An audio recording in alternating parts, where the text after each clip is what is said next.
Yo, I'm Toycat, and we have some geography news because Trump has decided to change the name of the Gulf of Mexico to the Gulf of America. This is something that has become official because Florida has become the first state to use that new name, with the governor of Florida writing an executive order where he refers to it as the Gulf of America. This raises the question, though, of can a US president really just decide to change the name of a body of water like that? And if he's done that, then why is it that when you go to the Gulf of Mexico on Google Maps, it still calls it the Gulf of Mexico? The same is true for Wikipedia and any other source, and let's explain precisely that today, because you really don't want to have a naming dispute, even though you can technically just rename anything you want. It just creates all sorts of fun issues on maps like this one. So first things first, yes, according to PBS at the very least, an American publicly funded news service, the United States actually does refer to the Gulf of Mexico as the Gulf of America, but it's currently like referring to Canada as the 51st state, or talking about Panama returning the canal, or Denmark ceding Greenland.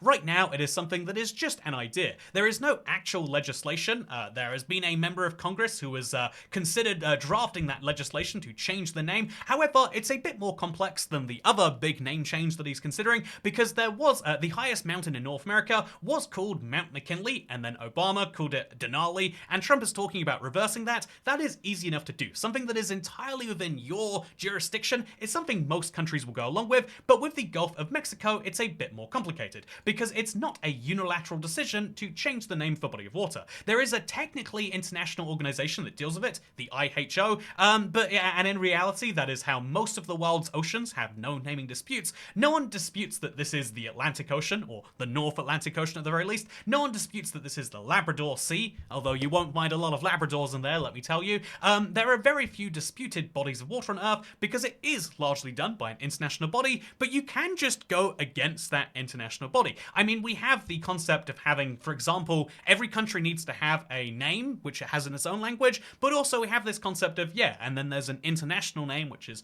or rather an English-speaking name, which you largely use. However, some countries say, nah, I don't agree with that, and so you get like Côte d'Ivoire. Even though the Ivory Coast is the easier way to say it in English, they don't agree with that whatsoever. I think Cabo Verde is another interesting example.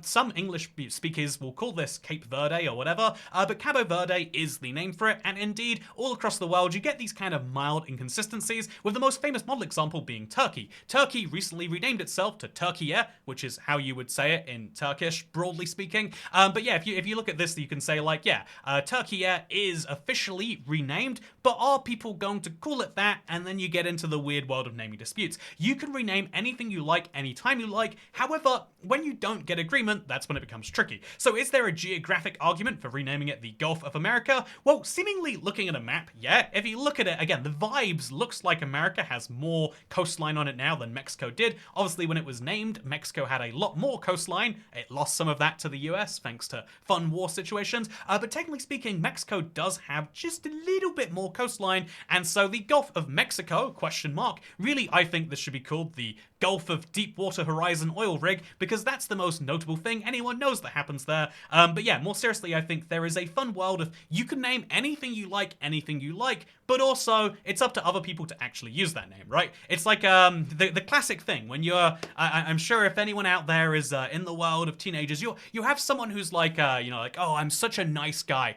But if you have to call yourself a nice guy and continuously remind people, you're probably not that. If you have to continuously get people to call you king, are you really the king, I guess, is the more medieval version. And so basically that is where the situation lies, and if it doesn't improve, you'll get a situation like the Sea of Japan, which is one of the most wild situations in the world, because there are 3 separate countries that border there's 4 technically. Honestly, if you really get into it, there's more than 4, but there's 4 countries which largely border the Sea of Japan, and 3 of them have very different names about what they should call it. In other words, when it comes to North Korea, they think it should be the Korean Sea. When it comes to Japan, it should be the Sea of Japan, and South Korea just wants everyone to shut up and call it the East Sea. And so what is the solution to all of that? Well, it kind of comes down to who you talk to. The East Sea is very, very lovely, and you can see there are maps that call it that, and to try and be neutral, you officially should. However, most places, including the very same Google Maps I just used an example, call it the Sea of Japan, brackets East Sea. But that, which just goes to show, if you're North Korea, if you withdraw from every international organization, then even Google Maps won't bother trying to appease you. Yeah, is this the Korean Sea? I don't think so, Mr. Kim Jong-un. Also, I'm not going to be visiting North Korea now, just in case he's a fan of watching geography videos. And why would he not be, by the way? But yeah, so has North America decided to rename things? Well, when they issue, again, technically speaking, a country only has sovereignty over its own soil. The United States can tell everyone in the United States, legally speaking, to call Canada the 51st state. Although again, as we discussed in our video, even if Canada were to somehow accept joining the US, it wouldn't be as one state. That wouldn't be the way anyone would want to do it, especially not the Quebecers. But legally speaking, the United States could just say, yeah, legally we're going to call that the 51st state. But everyone else in the world would be like, okay then, so Canada...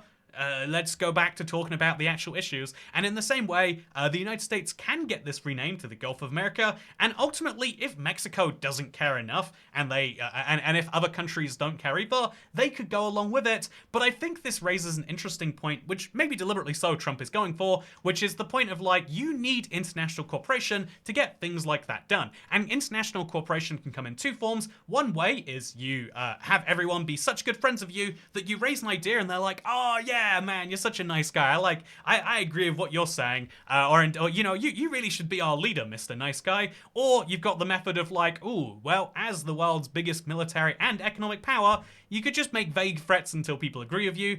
But is that worth doing over a name like this? I think the answer is no. I think this is just domestic politics. As a lot of Americans do look at things like this and say, man, I want, I like that there is someone who is standing up for people, for our country, putting our country first. And ultimately, if renaming a body of water sounds like it's doing that to you, then awesome. I'm very happy for your political situation, that is an issue that makes you feel heard in a way. But yeah, if we're suggesting renaming things based on logic, right, I think that I've been looking at the Great Lakes. These are not something we are ever taught in the UK.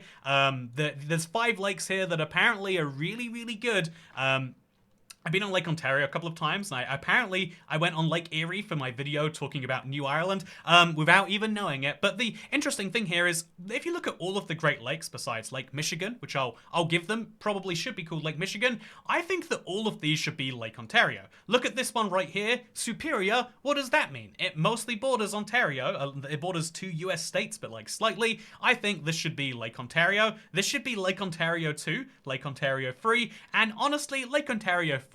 I think if we're going by geographic reason, then that's what, if I was a Ontarian legislator and I didn't want people to focus on my budget issues or my improvements to their quality of life, that is what I would do. And so if you are in any of these places, or you know, I guess I would give Lake Ontario to New York. I think if I really had to, I would go Lake Ontario 1, 2, 3, and then in exchange for that, I'd say, look, Americans, we're gonna need you to agree with this, so we'd go with Lake New York to max that out. And then that would probably get more tourism to the Toronto area, which is a good thing, probably, right? I don't know. I'm not in charge of Ontario, and I don't intend to be in any way except for the spiritual way. Vote for me if you live in Ontario. Write me in as your candidate, assuming that's a thing you can do in your legislative system. But if you can't, then just know that, yeah, technically speaking, this Gulf has been renamed, but also not really. And that's how a lot of politics is. The vibes that the extra people who care about you when you say you're going to do something, way higher than the number of people who check that thing has been done.